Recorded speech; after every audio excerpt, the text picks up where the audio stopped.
Halo Leute, urenga ndabereka uburyo wateka inyama z'isosi. Ni ya timu nyene ya Wizo Kitchen niyo tugira tubereke uburyo waziteka. Reka rero twagiye rero aho rero murabona ngaho ndabereke etape par etape. Waranga turafise inyama zacu twafashe amazi dushira ku mbabura hanyuma cha dushira ko za nyama dushira za nyama dushira kunyuga keya hanyuma birabira hanyuma rero tumaze gutogota cha twazikura ko dushira pembeni cha tufata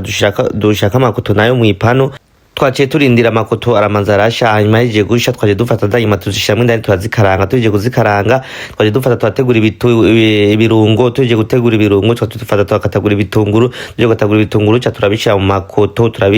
duje kushira mu makoto vya bitunguru twaciye dufata tushiramwo ibirungo navyo je n'ibirungo gato turashiramwo ibirungo bitandukanye murabibona namwe kugira ngo nyene sauce yacize kuba imeze fresh twaje dufata turashiramwo na sauce tomate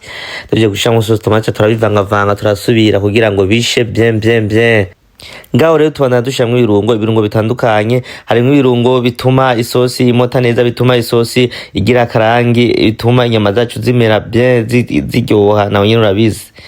aho rero twari dugere gushamure ibirungo murabona ngaho isosi yatamwe guhinduka isa ni nk'itukura twavanze za sauce tomate na bya birungo byacu cya turavangatiranye kugira ngo nyine bishe aho nyine urabona twaje dushamwe tuzi dukeya duje gushamwe tuzi dukeya cya turarinda nyine bana birafatana nyine birasha bien sauce tomate irasha irafatana na vya bitunguru na vya birungo twashiramo ya maonja ibiki urabona ngaho ni na onji tukura yose n'ibirungo nyine bitandukanye byo muri Afro Shop byose twasize kugira ngo nyine gasosi kacu kaze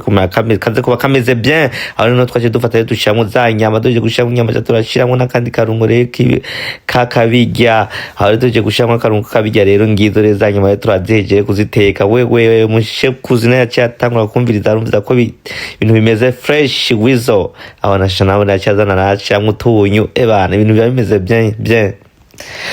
rero mushaka kuturondera rero inimero ngizo ni mwebwe gusa. Thank you mwakoze kudukurikirana.